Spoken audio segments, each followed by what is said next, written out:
그러나 진리의 성령이 오시면 그가 너희를 모든 진리 가운데로 인도하시리니 그가 스스로 말하지 않고 오직 들은 것을 말하며 장래의 일을 너희에게 알리리라. 그가 내 영광을 나타내리니 내 것을 가지고 너희에게 알리게 했음이라. 아멘. 예루살렘을 떠나지 말고 아버지께서 약속하신 것을 기다리라 분부하신 예수님의 말씀을 기억하면서 성령 강림주일 예배를 드립니다. 성령의 감화 안에서 드리는 우리의 기도가 주님 앞에서 분향함과 같이 되며 성령에 충만하여 들어 올리는 우리의 손이 저녁 제사와 같이 향기롭게 하옵소서. 우리 입에 파수꾼을 세우시며 단정한 말을 하게 하시며 아름다운 찬양으로 영광을 돌리게 하옵소서. 성령님의 인도하심을 따라 하나님께서 기뻐 받으시는 예배가 되기를 원하오며 예수 그리스도의 이름으로 기원하옵나이다. 아멘.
하나님은 동의하는 마음으로 나오는 사람들을 물리치지 않으십니다. 이제 우리 모두 함께 진정으로 우리들이 저지른 죄를 뉘우치고 고백합시다. 참 자유를 주시려고 우리를 구원해 주신 하나님의 은혜에 감사를 드립니다. 너희는 그리스도 안에서 얻은 자유를 육체의 기회로 삼지 말고 오직 사랑으로 서로 종노릇하라고 하신 말씀을 기억합니다. 하지만 저희는 진리의 말씀과 성령의 음성을 따라 행하지 않고 육체의 정욕을 이루기 위해 살았습니다. 음행과 더러운 것과 호색과 우상숭배와 주술과 원수 맺는 것과 분쟁과 시기와 분냄과 당을 짓는 것과 불리함과 이단과 다투기와 술취함과 방탕함 등 우리의 삶에 분명하게 나타났던 육체의 일을 용서해 주옵소서. 이제부터는 저희로 성령 안에서 행하게 하시어 헛된 영광을 구하여 서로 노엽게 하거나 투기하지 않게 하여 주옵소서. 예수님의 이름으로 이 고백의 기도를 드립니다. 아멘. 그러므로 이제 그리스도 예수 안에 있는 자에게는 결코 정죄함이 없나니 이는 그리스도 예수 안에 있는 생명의 성령의 법이 죄와 사망의 법에서 너를 해방하였음이라. 아멘. 여호와여, 주께서 하신 일이 어찌 그리 많은지요. 주께서 지혜로 그들을 다 지으셨으니 주께서 지으신 것들이 땅에 가득하나이다.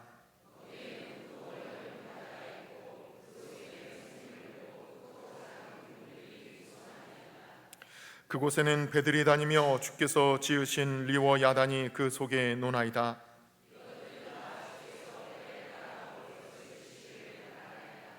주께서 주신즉 그들이 받으며 주께서 손을 펴신즉 그들이 좋은 것으로 만족하다가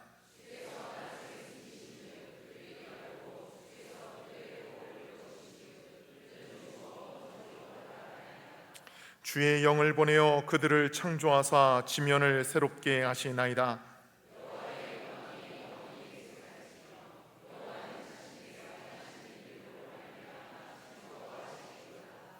그가 땅을 보신즉 땅이 진동하며 산들을 만지신즉 연기가 나는도다.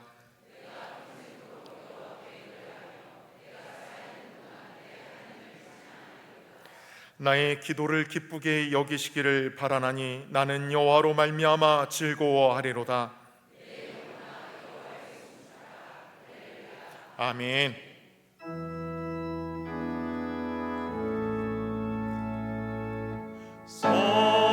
성자와 성령 찬송과 영광 돌려보내세. 대초로 지금까지 또 영원 무궁토록 성삼위께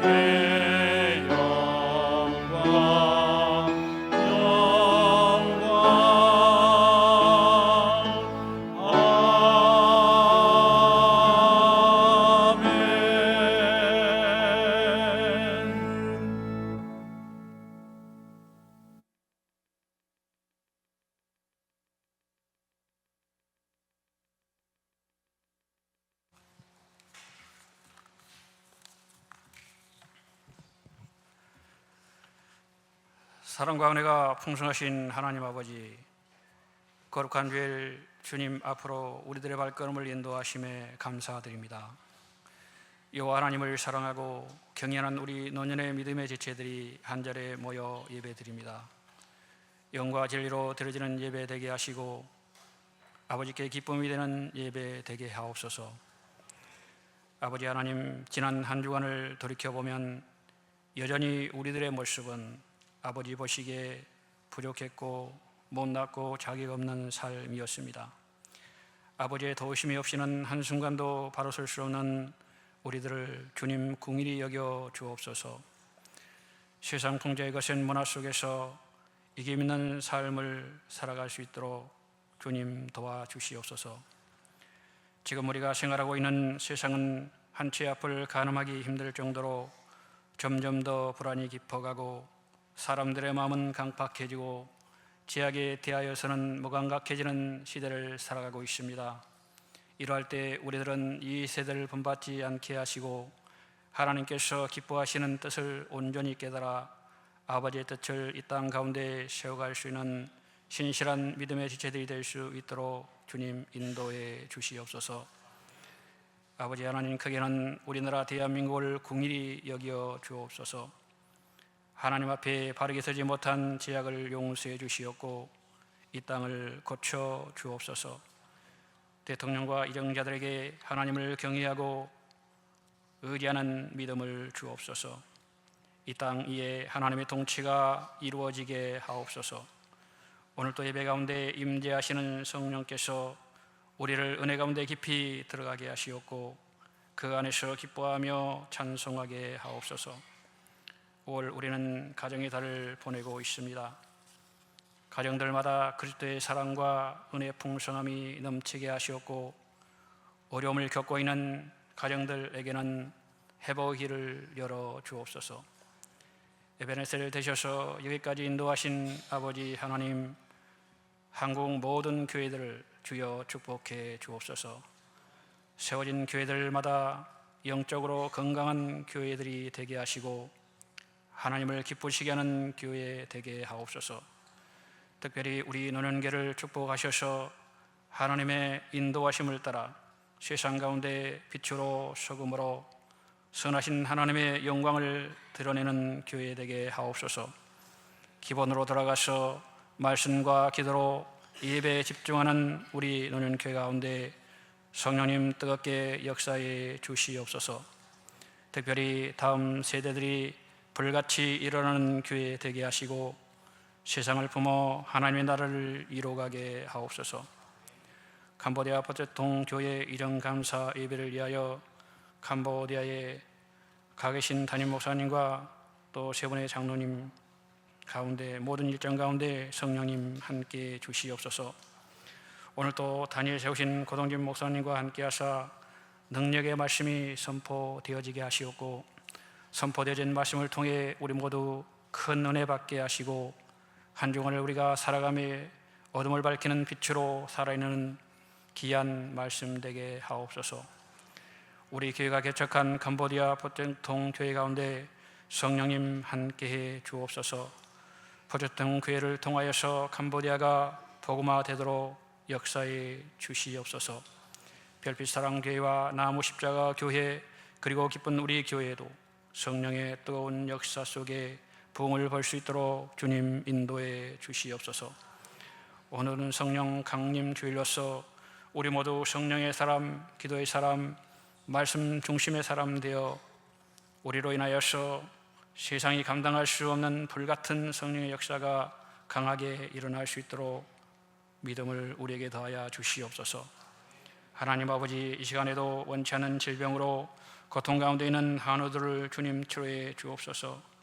또 경제적인 어려움 가운데 있는 교우들에게는 새 힘과 용기를 주셔서 소망을 품고 지금의 어려움을 지나갈 수 있게 힘을 주시옵소서.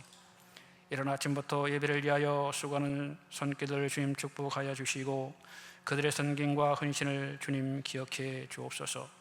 찬양으로 하나님께 영광 올려드리는 시온 찬양대의 찬양을 받으시고 또 오케스트라의 아름다운 선율을 주님 흡양하여 주시옵시고 그래서 주님께 영광 돌리는 귀한 은혜의 시간이 되게 하옵소서. 언제나 우리의 삶 가운데 함께 하시는 성령님을 의지하고 환영하며 인정합니다. 우리를 죄악 가운데서 구원해 주신 정죄하신 우리 주 예수 그리스도의 이름으로 기도합니다. 아멘. 하늘에 계신 우리 아버지여, 이름이 거룩히 여김을 받으시오며 나라가 임하시오며 뜻이 하늘에서 이루어진 것 같이 땅에서도 이루어지이다. 오늘 우리에게 일용할 양식을 주시옵고 우리가 우리에게 죄 지은 자를 사하여 준 것 같이 우리 죄를 사하여 주시옵고 우리를 시험에 들게 하지 마시옵고 다만 악에서 구하시옵소서. 나라와 권세와 영광이 아버지께 영원히 있사옵나이다. 아멘.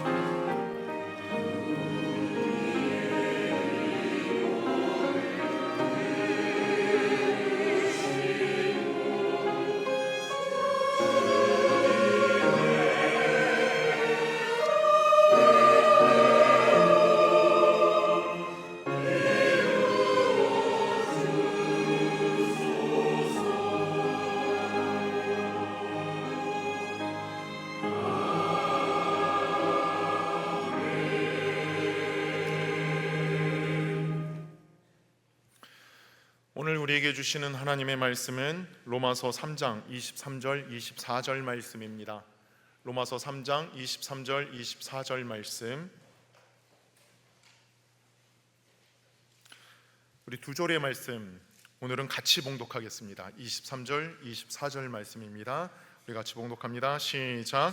모든 사람이 죄를 범하였음에 하나님의 영광에 이르지 못하더니 그리스도 예수 안에 있는 속량으로 말미암아 하나님의 은혜로 값없이 의롭다 하심을 얻은 자 되었느니라. 아멘.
성령 강림절이며 웨슬리 회심 기념 주일인 오늘 하나님께 예배드리기 위하여 이 자리에 모인 우리 모두에게 하나님의 그 놀라우신 은혜와 오순절 마가의 다락방 120명 성도들과 또 웨슬리 목사님에게 충만히 임했던 성령 충만의 역사가 우리 가운데 있기를 주님의 이름으로 축원합니다.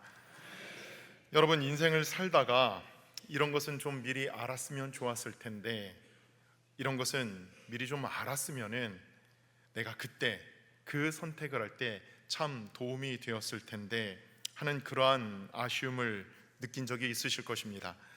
미국의 아데어 라라라는 여류 작가가 리더스 다이제스트에 이런 글을 기고했습니다. 인생을 살면서 미리 알았으면 더 좋았을 교훈들, 여러 사람들에게 설문조사를 해서 본인들이 생각할 때 이런 것 좀 미리 알았으면은 내가 지금 이런 실패의 삶을 살지 않을 텐데, 내가 이런 실수를 하지 않았을 텐데 하는 그러한 질문들을 받고 그 결과를 기초로 해서 쓴 글이 그 잡지에 소개된 적이 있습니다. 이렇게 하면은, 이런 지혜를 가지면은 조금 더 행복했을 텐데 하는 그러한 주제를 가지고 쓴 내용인데, 그 내용 중에 몇 가지를 제가 소개하려고 합니다. 이 지혜들은 사실 뒤늦게 후회하면서 내놓은 지혜들입니다. 먼저, 자기 어머니를 미워하는 남자와는 절대 결혼하지 말라. 왜냐하면은 여자에 대한 의심, 여자에 대한 증오심 때문에 정상적인 결혼 생활이 어려운 경우가 많다는 것입니다. 또 이런 내용도 있습니다. 화장실을 사용할 수 있는 기회를 절대로 놓치지 말아라. 화장실을 사용할 수 있는 기회를 지나치지 말아라. 다음에 가면 되지, 또 좀만 가면 화장실이 나오겠지, 그렇게 미루다가 낭패를 본 그런 경우가 있다는 것입니다. 주차 위반을 단속하는 사람과는 절대 싸우지 말아라. 주차 위반 단속하는 사람과 싸워서 이기는 경우 없다는 것입니다. 그러니까 그냥 받아들이라는 것입니다. 이 아데어 라라가 이런 여러 가지 지혜를 내놓았는데, 그 중에 빼놓을 수 없는 지혜가 한 가지 있다고 말합니다. 그것은 은혜입니다. 은혜를 알아야 한다. 우리가 분명히 은혜를 알면 우리의 삶이 달라진다는 것입니다. 이 은혜는 단순하게 그냥 내 앞에 놓여있는 음식, 누가 나에게 준 음식에 대하여 감사하고 감사기도하는 그 정도로 우리가 은혜를 생각해서는 안 됩니다. 이 은혜는 생명을 살리는 길이다. 은혜라는 것은 하찮은 싸구려 친절이나 도움, 그 정도로 생각해서는 안 된다. 은혜는 생명을 살리는 길이요, 생명을 살리는 길이라는 것을 잊어버리지 말아라. 그래서 이 은혜를 아는 것, 은혜 안에 사는 것, 이것이 중요하다고 그는 강조합니다. 여러분, 스스로 생각할 때 나는 얼마나 은혜를 안다고 생각하십니까? 나는 은혜를 잘 알아. 나는 은혜를 많이 받았어. 내가 은혜에 합당한 삶을 살고 있어. 여러분, 이렇게 자부하십니까? 누가 당신에게 은혜를 아느냐고 묻는다면 나는 은혜를 너무나 잘 안다고, 내가 은혜 받은 자답게 살고 있다고 여러분 이렇게 고백할 수 있겠습니까? 여러분, 사람이 받은 은혜 가운데 가장 중요한 은혜가 하나님이 우리에게 베풀어 주신 은혜입니다. 모든 사람에게 베풀어 주신 은혜일 뿐만 아니라 동시에 나 한 사람에게 아주 특별하게 베풀어 주시는 은혜를 내가 알고 믿고 그 은혜 안에 살 때 진정 행복한 인생을 살 수 있다는 것입니다. 오늘 우리는 사도 바울이 쓴 로마서의 말씀을 읽고 있습니다. 사도 바울이 로마서의 말씀을 통하여서 사람이 의롭게 되는 것은 하나님이 베푸신 은혜를 내가 알고 믿음으로 의롭게 된다고, 그 믿음의 삶을 사는 것이 우리의 인생의 가장 귀한 것이라고 강조하는 것을 우리가 들을 수 있습니다. 로마서 1장 1절부터 오늘 우리가 읽은 로마서 3장 23절까지의 말씀을 한마디로 요약하면 이렇습니다. 모든 사람들이 스스로 의로워질 수 없다. 모든 사람들이 하나님 앞에서 나 죄 짓지 않았습니다, 당당할 수가 없다. 모든 사람들이 죄 아래에 있다. 모든 사람들의 그 성향이나 그 언어나 그 삶을 보더라도 생활을 보더라도, 행동을 보더라도 모든 사람들은 하나님의 진노 아래 머무를 수밖에 없다. 그런데 하나님께서 그 죄 아래, 사망의 그늘과 진노 아래에 있는 인간들을 그냥 방치하지 않으시고 하나님은 구원하고자 하는 열심을 가지고 뛰셨다는 것입니다. 그것이 이제 오늘 본문에 나타나는 것입니다.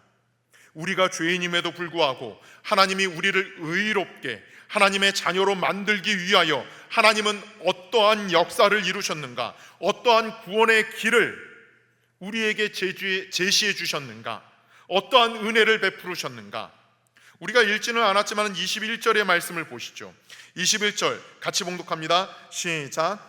이제는 율법 외에 하나님의 한 의가 나타났으니 율법과 선지자들에게 증거를 받은 것이라. 아멘. 여기 보면은 이제는, 우리말 성경에는 그렇게 되어 있습니다. 그런데 영어 성경을 보시면은 그 앞에 접속사가 하나 더 들어가 있습니다. But now. But now. 무엇을 의미하는 것입니까? 지금까지 너희는 죄 아래에 있었다. 너희가 하나님의 진노 아래에 있었다. 너희가 하나님의 형벌을 받아야만 했다. 너희들은 죽을 수밖에 없는 죄인이라고 그렇게 강조했지만은 그것으로 끝나지 않고, 그러나 이제는 하나님께서 새로운 역사를 펴셨다는 것입니다. 그냥 그렇게 어두움과 죄의 그늘에서 죽어가는 인생으로 방치하지 않으시고 하나님이 움직이셔서 새로운 구원의 길을 만들어 주셨다는 것입니다. 여러분, 하나님이 우리에게 만들어 주신 그 새로운 구원의 길이 무엇입니까? 예수님을 이 땅에 보내주신 것, 예수님을 십자가 지시게 하신 것, 예수님의 십자가 보혈로 우리의 모든 죄를 씻어주신 것, 이 구원의 사건, 예수 그리스도를 보내주시고 십자가에 달리게 하신 이 사건을 하나님이 하셨다는 것입니다. 여러분 보십시오. 인류 역사를 보시면은 예수님이 오시기 전 BC와 예수님이 오신 이후 하나님이 다스리시는 AD로 역사가 나뉘어지는 것처럼, 개인적으로 본다면은 내가 예수님을 만나기 전 내 인생의 역사와 예수님을 만나고 복음을 듣고 복음 안에서 새 사람이 되고 구원받은 하나님의 자녀가 된 인생의 역사와는 분명히 달라집니다. 오늘 그 분기점이 어디 있는가 하면은 But now 21절입니다. 지금까지 너희가 어두움에 있었지만은 그러나 이제는 달라진다는 거예요. 이것을 다르게 한번 의역하면 이렇게 바꿀 수 있습니다. 전에는 하나님의 진노 가운데 있었지만 이제는 하나님의 은혜의 빛을 만나게 될 거야. 전에는 구원받지 못했지만은 이제는 너희가 구원받을 수 있는 길을 만나게 될 거야. 전에는 믿음으로 구원받지 못했지만은 이제는 믿음으로 구원받는 하나님의 자녀의 길을 하나님이 은혜로 너희들에게 제시해 주셨어. 전에는 영적으로 너희가 죽은 자였지만은 그러나 이제는 영적으로 새 생명을 얻은 하나님의 자녀의 길로 너희들이 나아가는 거야. 그러면서 21절 다시 한번 보십시오. 이렇게 고백합니다. 이제는 율법에 하나님의 한 의가 나타났다. 여러분, 우리가 내 힘으로, 내 의지로, 내 선행으로, 심지어는 하나님이 우리에게 주신 율법, 하나님의 뜻이 무엇인지, 하나님 앞에 복받는 길이 무엇인지 가르쳐 주시는 율법으로 우리는 노력해서 힘써서 구원함을 받지 못하지만은 하나님의 한 의, 새로운 하나님의 의를 이루는 역사가 우리 안에 제시되었다는 거예요. 그게 무엇인가? 예수님을 보내주신 것, 예수님이 십자가에 달려 돌아가신 그 십자가의 사건을 통하여 하나님이 너희를 새로운 길로, 의의 길로, 구원받는 길로 너희들을 인도해 주셨다고. 그 길이 무엇입니까? 22절 말씀을 보시죠. 제가 보겠습니다. 22절. 곧 예수 그리스도를 믿음으로 말미암아 모든 믿는 자에게 미치는 하나님의 의인이 차별이 없느니라. 그 의인은 무엇이라고요? 22절. 예수 그리스도를 믿음으로, 예수 그리스도를 믿음으로 말미암아. 다시 말씀드리면은 예수 그리스도가 나의 구원자 되심을 믿음으로, 예수님이 나를 대신하여 십자가에 달려 돌아가심을 믿음으로, 예수님의 십자가의 보혈로 내 모든 죄가 용서받았음을 믿음으로 하나님이 새롭게 이루시는 새로운 의, 하나님과의 관계, 하나님이 주시는 생명, 하나님이 주시는 축복을 받는 하나님의 자녀로 너희가 나아가게 된다. 그리고 이것을 23절에 이렇게 정리합니다. 23절 말씀 보시죠. 같이 봉독합니다. 시작. 모든 사람이 죄를 범하였음에 하나님의 영광에 이르지 못하였더니, 모든 사람이 죄를 범하여 하나님의 영광에 이르지 못했다.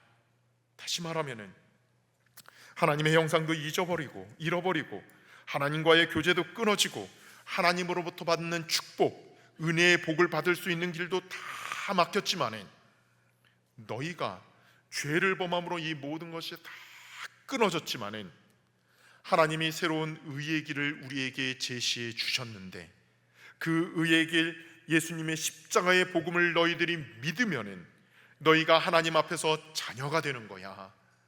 하나님 앞에서 구원받는 거야. 이것이 오늘 우리에게 주는 복음입니다.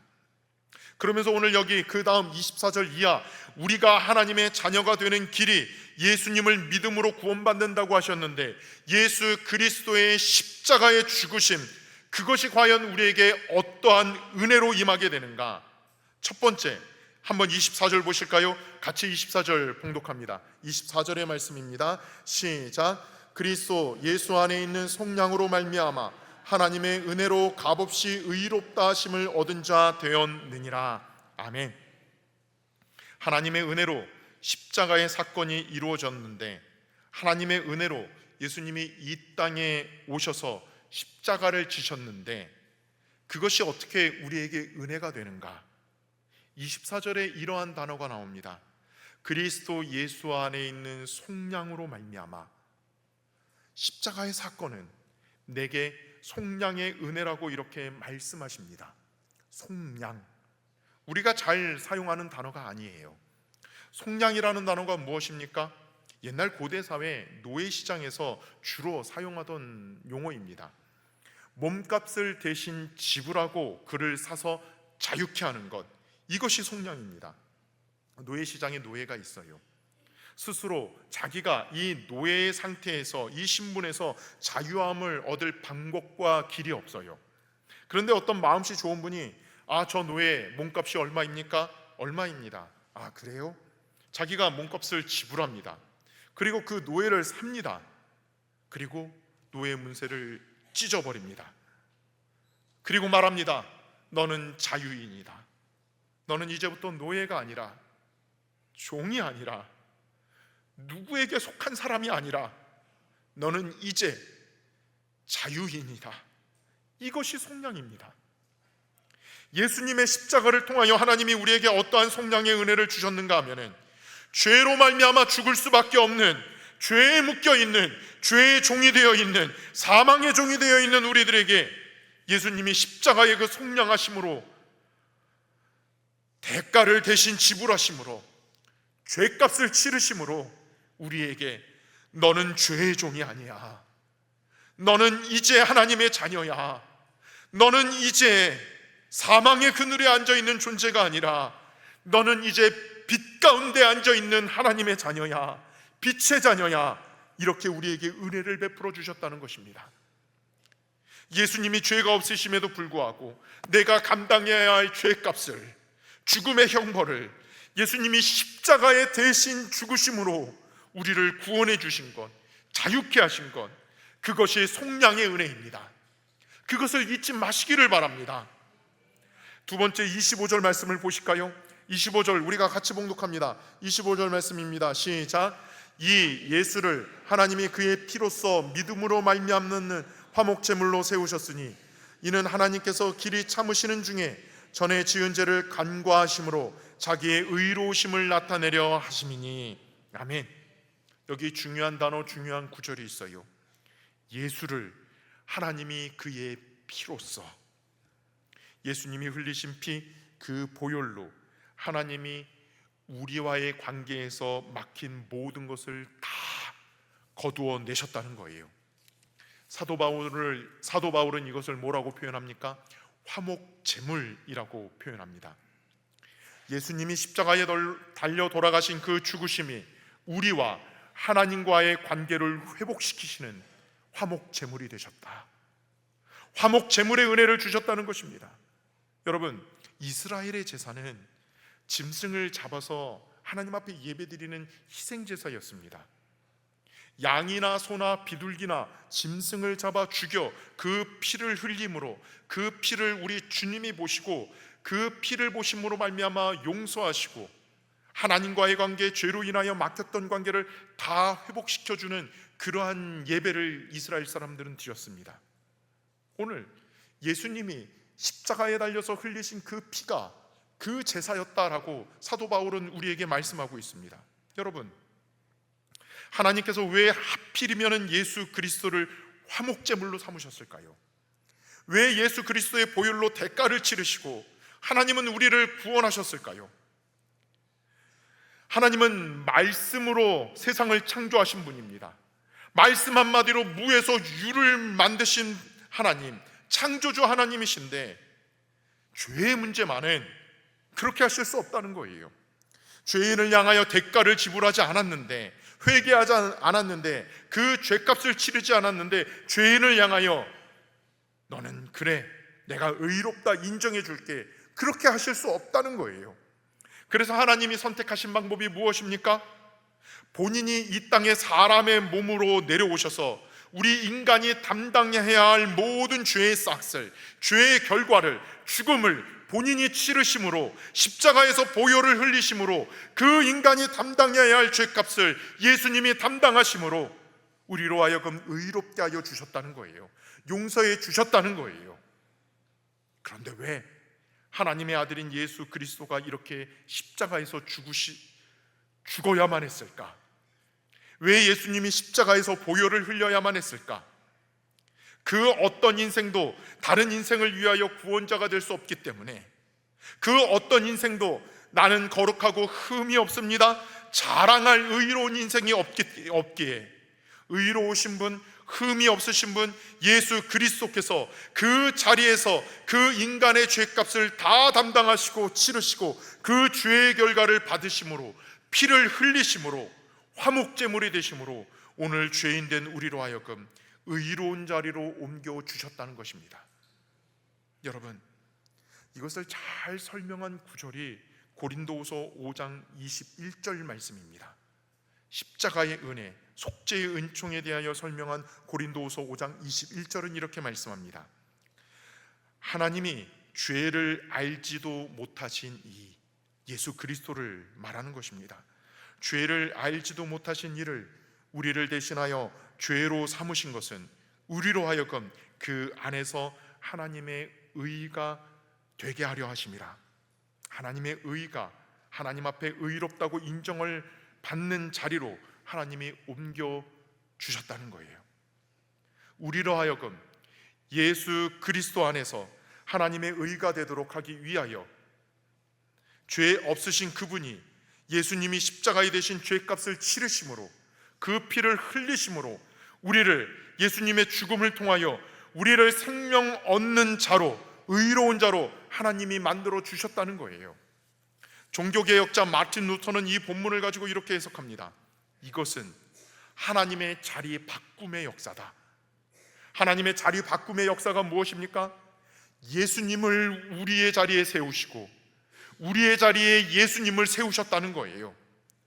우리는 더 이상 죄의 자리에 머물지 않고 의롭다고 인정함을 받는 자리로 하나님이 옮겨주시고, 오히려 의로우신 예수 그리스도를 우리가 담당해야 할 죄의 자리로 옮겨주셔서 예수님이 우리가 받아야 할 모든 죄값을 다 받으시고 피 흘리시고 죽으심으로 그 죄, 예수 그리스도가 나의 죄를 담당하셨습니다.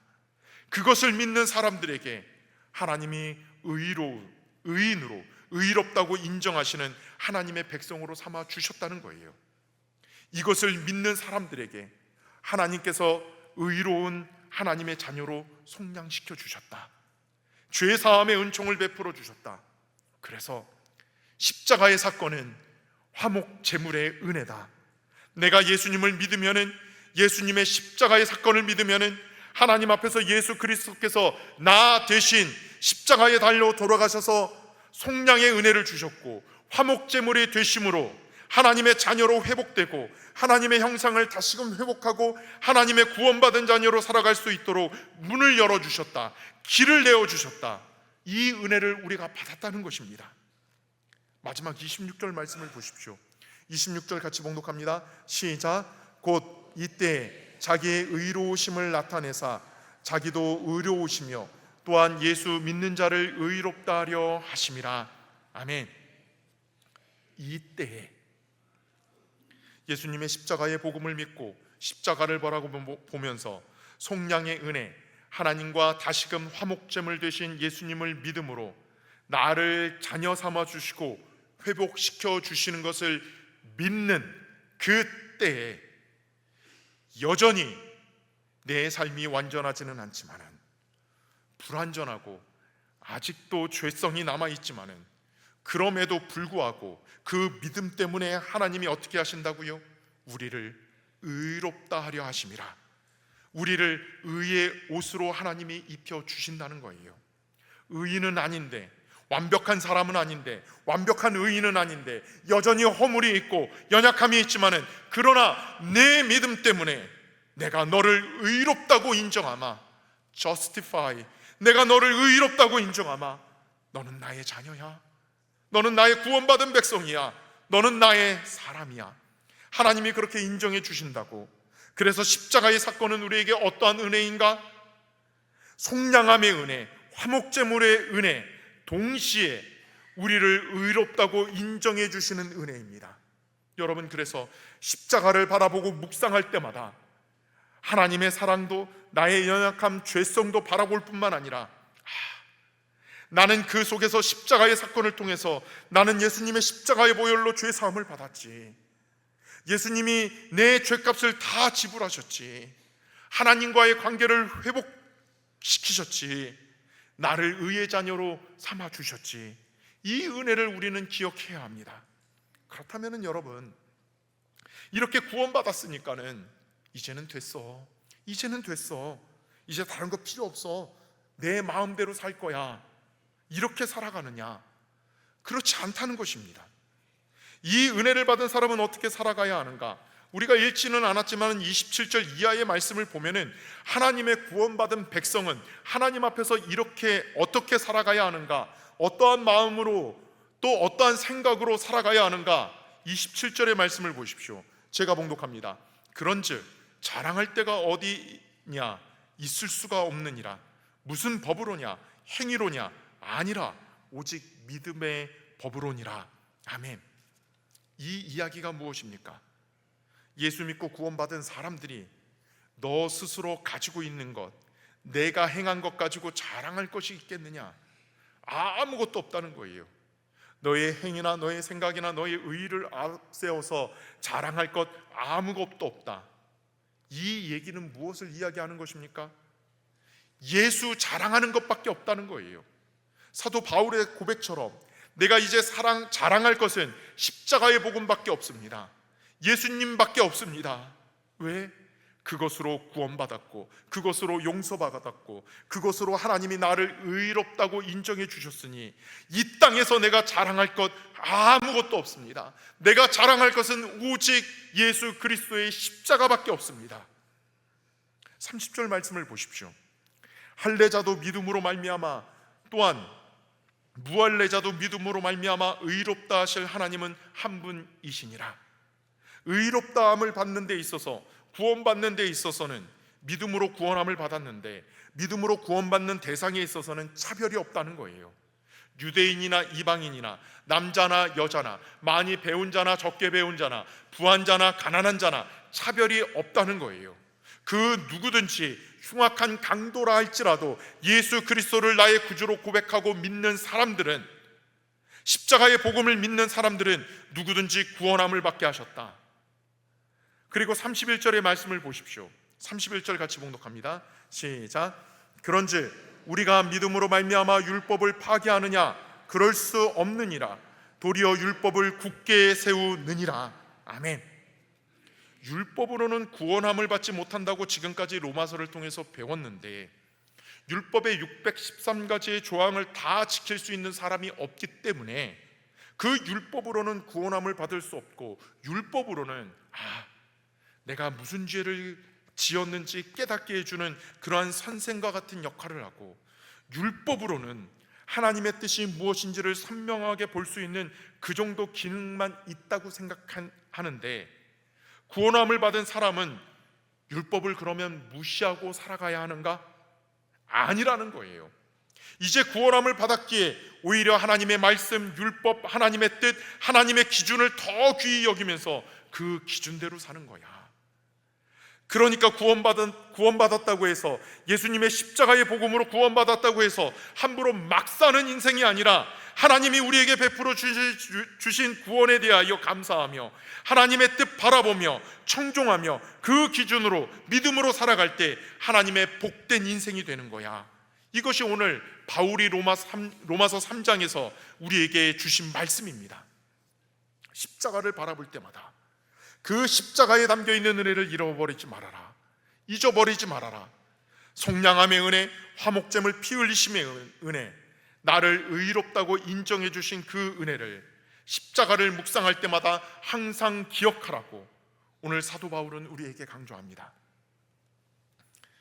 하나님께 받은 그 은혜를 붙잡고 오직 예수만 자랑하고 십자가만 자랑하고 말씀의 기준으로 살았던 한 사람을 제가 소개합니다. 존 웨슬리 목사님. 오늘이 존 웨슬리 목사님 회심 기념 주일입니다. 1738년 5월 24일 저녁, 그는 무거운 마음을 가지고, 낙심한 마음을 가지고 영국 런던의 올더스게이트 거리를 거닙니다. 그러다가 어떤 기도 모임에 참석합니다.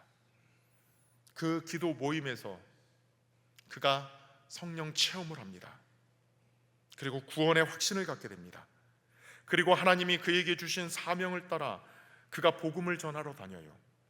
예수 믿지 않는 사람들, 그 지역을 향하여 말을 타고 복음을 전했습니다. 그의 기록에 보면은 53년간 그가 설교한 횟수가 4만 회나 된다고 그래요. 그가 말을 타고 다닌 거리가 25만 마일, 약 40만 킬로미터, 지구를 10바퀴 도는 거리를 그는 말을 타고 다니며 복음을 전했습니다.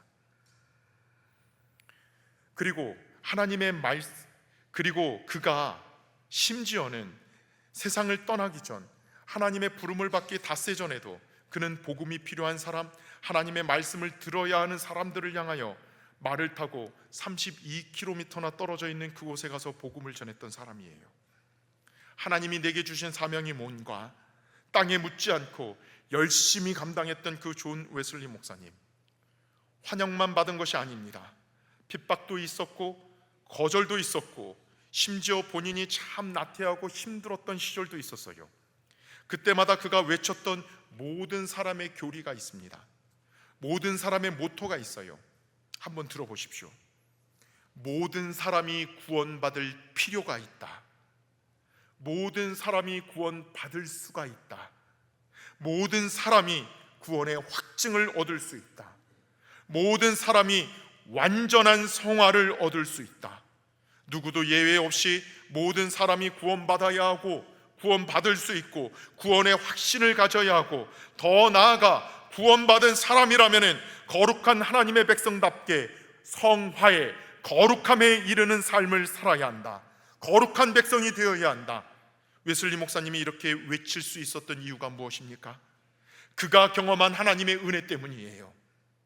그날 저녁 그의 마음을 따뜻하게 감동시킨 성령의 은혜 때문이에요.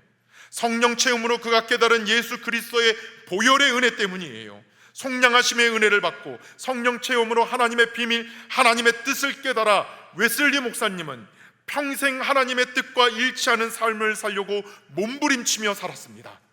숨을 거두는 마지막 순간까지도 하나님이 함께 하심이 내 인생에서 가장 복된 일이었다라고 고백하며 하나님과 동행했습니다.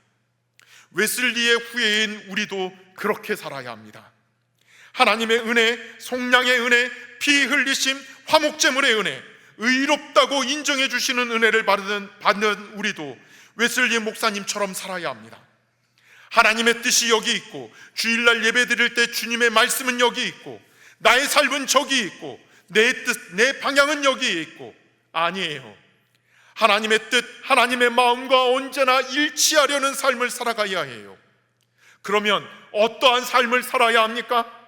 성화에 이르는 삶을 살아야 해요. 거룩함에 이르는 삶을 살아야 해요. 내가 구원받은 자녀인데, 내가 거룩한 하나님의 자녀인데, 거룩함을 위하여 몸부림치며 살아가야 합니다. 거룩함을 향하여 몸부림치며 하나님이 기뻐하시는 뜻을 이루는 삶을 살아가야 합니다.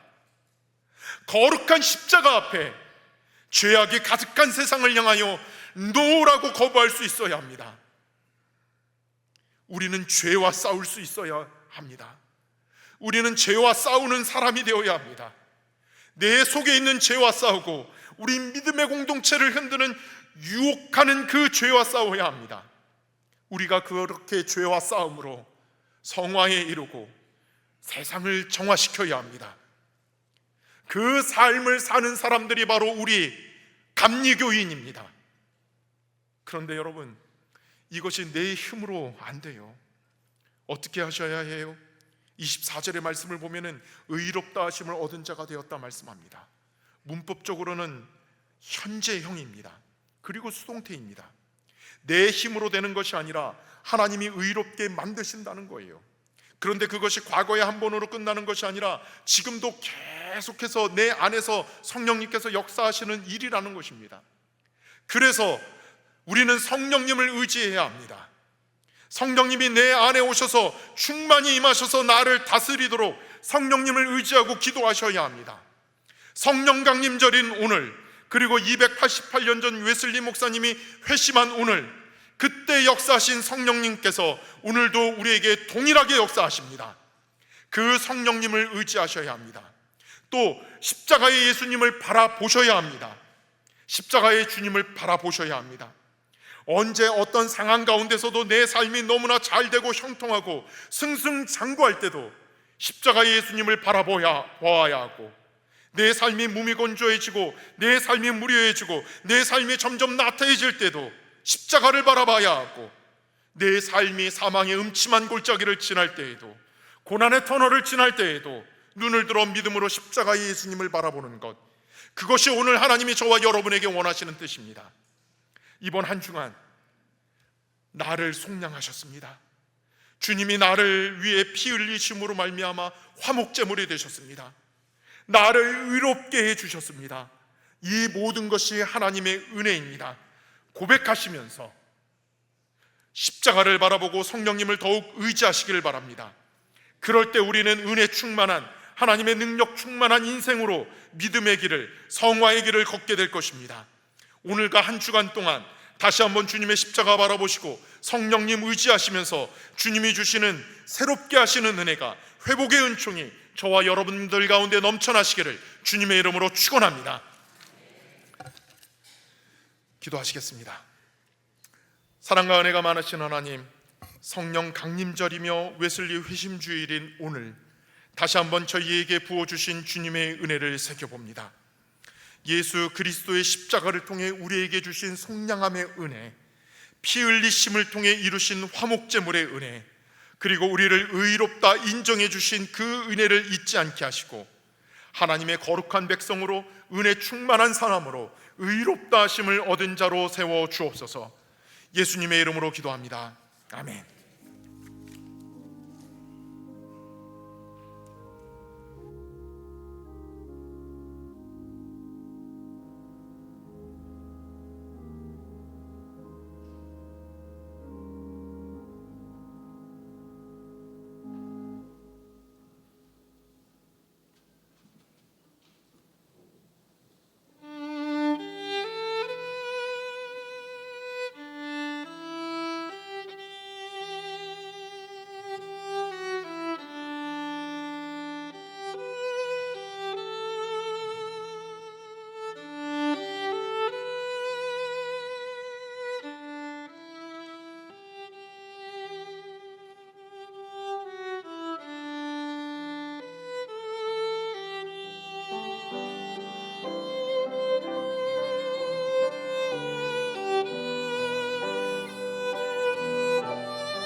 사랑 은혜가 많으신 하나님, 오늘 이렇게 좋은 주일 성령 강림절을 허락하셔서 주님 전에 나와 예배할 수 있게 하심에 감사를 드립니다. 2000년 전 마가의 다락방에서 임했던 그 성령 충만함의 역사가, 그리고 웨슬리 목사님에게 임했던 그 성령의 감동하심의 역사가 오늘 이 예배에 참석한 모두에게 충만히 임하기를 원하오니 역사하여 주시옵소서. 오늘 주님께서 주신 그 은혜에 감사하며 감격하며 주님께서 주신 것을 성별하여서 주님 앞에 가지고 나와 봉헌을 합니다. 주일 헌금으로, 11조로, 감사 헌금으로, 여러 모양의 헌금으로 주님 앞에 봉헌하오니 기뻐 받아 주시옵소서. 은혜가 많으신 하나님, 이렇게 물질 봉헌으로만 끝나는 것이 아니라 저희들의 삶이 주님 앞에 올려드려지는 거룩한 산 제물의 삶이 되기를 원하오니 저희들의 삶 또한 받으시고 저희들을 거룩의 길로 인도하여 주시옵소서. 저희들 물질 봉헌과 함께 간절한 기도의 소원도 아래입니다. 하늘에서 들으시고 하늘 문을 여시고 응답하여 주셔서 주님의 뜻 가운데 저희들을 행할 수 있도록 인도하여 주시옵소서. 이 모든 것 우리 구주 예수 그리스도의 이름으로 간절히 기도하옵나이다. 아멘.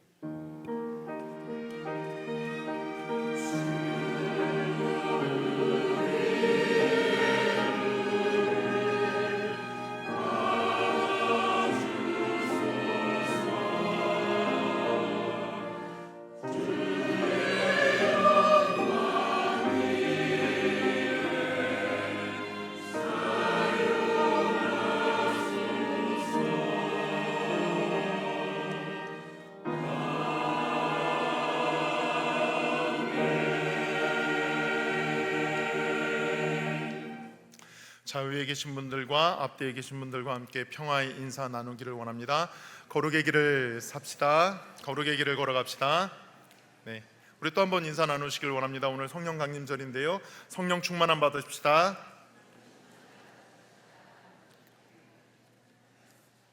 네, 교회 소식 전해드립니다. 먼저 교회 소식 전해드리기 전에요, 안내해 드릴 말씀이 있습니다. 담임 목사님께서 노년 포첸통 교회 이전 감사 예배 참석차 지금 캄보디아에 계십니다. 목사님과 우리 해외 선교회 관련 관계를 하고 계시는 세 분 장로님께서 참여해 같이 동행하고 계십니다. 위에서 기도해 주시길 바랍니다. 노년 포첸통 교회가 작년 10월에 좀 더 나은 지역, 선교하기 좀 더 좋은 지역, 지금 원래 있었던 지역이 계속 이 중국인들이 많이 거주하게 되고 캄보디아 현지인들이 줄어들고 있었던 상황입니다. 그래서 이 현지 목사님과 이야기를 해서 현지인들에게 사역을 할 수 있고 또 복음을 전할 수 있는 좋은 장소를 물색하였고 그곳으로 이전을 하였습니다. 작년 10월에 이전을 하였는데 캄보디아의 여러 가지 사정으로 인해서 5월 달에 방문하시고 또 예배를 드리십니다. 위에서 기도해 주시고 캄보디아 선교 정말로 주님의 은혜 가운데 더욱더 큰 일들 감당하는 우리 노년교회가 되게 해달라고 기도해 주시기를 바랍니다. 오늘 오후 소그룹 예배는 사역팀별 예배로 모입니다. 여러분들 사역팀별로 모이셔서 함께 은혜 나눠 주시기를 바랍니다. 주보에 보시면은 이렇게 순서지가 한 장 들어 있습니다. 부흥회 순서지입니다. 심령 대부흥회가 31일 주일부터 6월 3일 저녁까지 10번의 집회가 준비되어 있습니다. 여러분들 순서지 보시고 또 주보 참조하시고 말씀잔치 참여해 주시길 바랍니다. 오셔서 은혜 많이 받으시고요, 성령 많이 받으시길, 성령 충만한 역사를 경험하시길 바랍니다. 여러분 일주일 동안 기도해 주시고요, 우리 특히 강사 목사님 위해서 기도해 주시길 바랍니다. 은혜의 말씀 전하실 강사 목사님 은혜 충만하게 해달라고, 성령 충만하게 해달라고 기도해 주시기를 바랍니다. 말씀 플러스 세 번째 시간이 이제 시작됩니다. 하박국과 말라기를 배우는 시간입니다. 6월 9일부터 7월 28일까지 준비되어 있습니다. 이번에는 김찬호 목사님께서 말씀을 전하십니다. 가르쳐 주십니다. 여러분들 신청해 주시기를 바랍니다. 사무실로 신청해 주시고요, 사무실로 신청하는 것이 좀 여의치 않으신 분들은 교구 전도사님들께 말씀해 주시기를 바랍니다. 전도형 수세미 제작에 동참해 주시길 바랍니다. 여러분 전도를 나가시면은요, 우리가 전도지도 돌리고 물티슈도 돌리고 그러는데 제일 많이 받아가시는 게 여러분들이 손수 짜신 이쁜 수세미더라고요. 여러분들 시간 나실 때마다 재주가 있으신 분들 하나씩 짜셔갖고 동참해 주시기를 바랍니다. 화요 전도 모임 계속되고 있습니다. 위에서 기도해 주시고 전도하고자 하는 감동이 있으신 분들은 교회로 10시까지 모여 주시기를 바랍니다. 다 같이 일어나셔서 찬송가 191장 찬송하시겠습니다.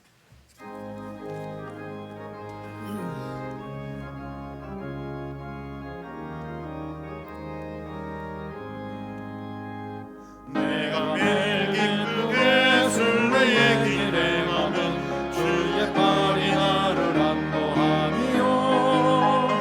내가 주의 큰 복을 받는 참된 비결은 주의 영이 함께함이라. 성령이 계시네. 할렐루야 함께하시네. 좁은 길을 걸으며 밤낮 기뻐하는 것 주의 영이 함께함이라. 전에 죄에 빠져서 평안함이 없을 때 예수 십자가의 공로 힘입어 그 발 아래 엎드려 참된 평화 얻으면 주의 영이 함께함이라. 성령이 계시네. 할렐루야 함께하시네. 좁은 길을 걸으며 밤낮 기뻐하는 것 주의 영이 함께함이라. 나와 동행하시고 모든 염려하시니 나는 숲의 새와 같이 기쁘다. 내가 기쁜 마음으로 주의 뜻을 행함은 주의 영이 함께함이라. 성령이 계시네. 할렐루야 함께하시네. 좁은 길을 걸으며 밤낮 기뻐하는 것 주의 영이 함께함이라. 세상 모든 욕망과 나의 모든 정욕은 십자가의 힘이 못을 박았네. 어두운 밤이 지나고 무거운 짐 벗으니 주의 영이 함께함이라. 성령이 계시네. 할렐루야 함께하시네. 좁은 길을 걸으며 밤낮 기뻐하는 것 주의 영이 함께함이라.